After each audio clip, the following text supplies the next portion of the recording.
Assalamualaikum warahmatullahi wabarakatuh. Sahabat berkah rahimakumullah.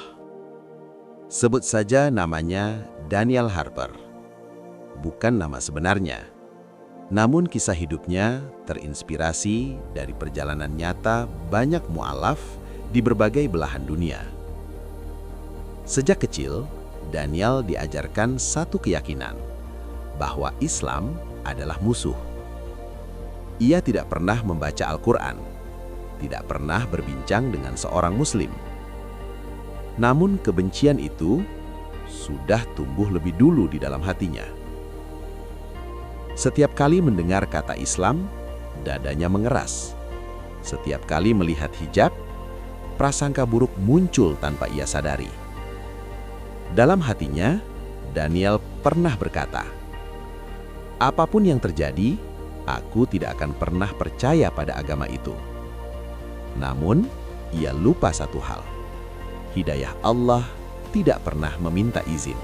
Saat dewasa, kebencian Daniel tidak lagi kasar. Ia menjadi rapi dan intelektual.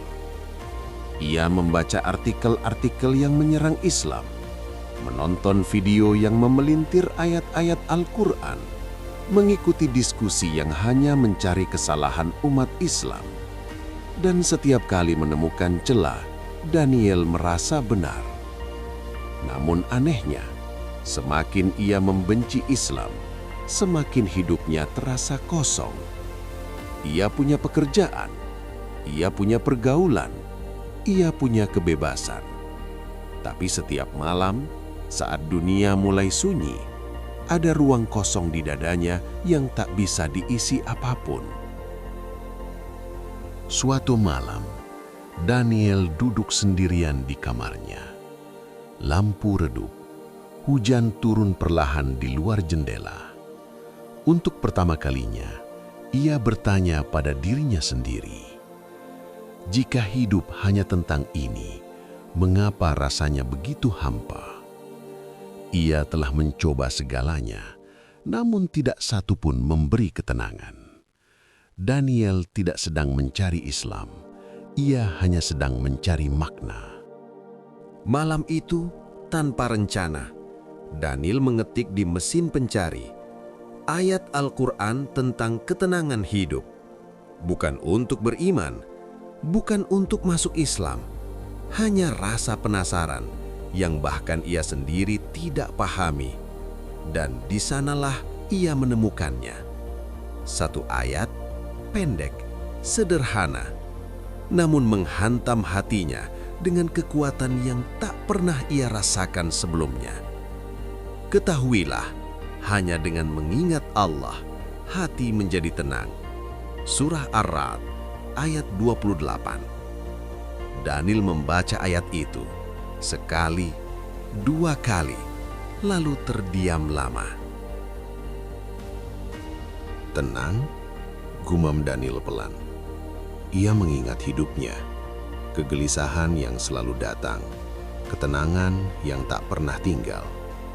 Untuk pertama kalinya, Daniel tidak membantah ayat itu. Justru ia merasa, ayat ini seperti sedang berbicara kepadaku. Dadanya terasa sesak, matanya mulai panas. Ia tidak ingin menangis. Ia bahkan tidak tahu mengapa air mata itu jatuh. Bukankah ini ayat dari agama yang ia benci?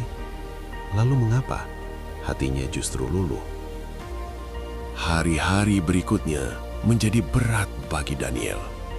Setiap kali mengingat ayat itu, hatinya bergetar. Namun pikirannya melawan.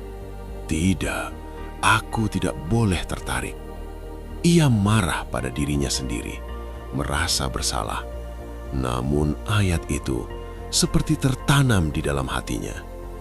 Diam-diam, Daniel mulai membaca ayat lain, sendirian, tanpa sepengetahuan siapapun. Dan semakin ia membaca, semakin ia sadar, Islam yang ia benci selama ini tidak sama dengan Islam yang ia baca sekarang. Suatu malam, Daniel membaca ayat ini. Allah tidak membebani seseorang melainkan sesuai kesanggupannya. Quran Surat Al-Baqarah ayat 286. Ia berhenti lama. Untuk pertama kalinya dalam hidupnya, Daniel merasa dipahami, tidak dihakimi, tidak dipaksa, hanya dipahami. Malam itu, Daniel menangis lebih lama dari yang pernah ia alami sepanjang hidupnya. Dengan tangan gemetar, Daniel mencoba melakukan sesuatu yang tak pernah ia bayangkan sebelumnya. Ia berdoa. Bukan doa yang indah, bukan doa yang sempurna, hanya satu kalimat.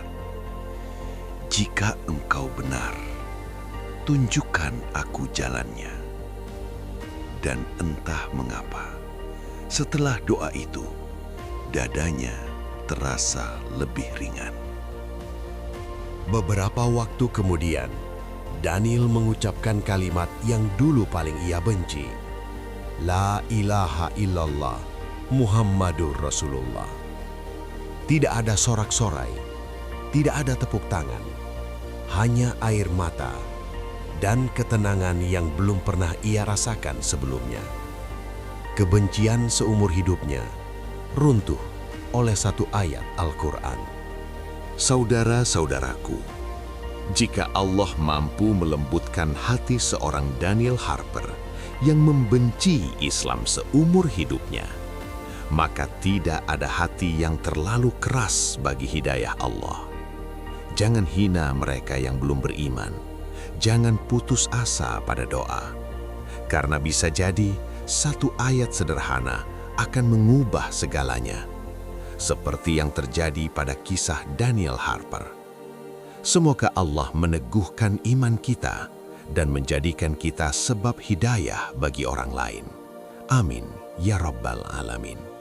Wassalamualaikum warahmatullahi wabarakatuh.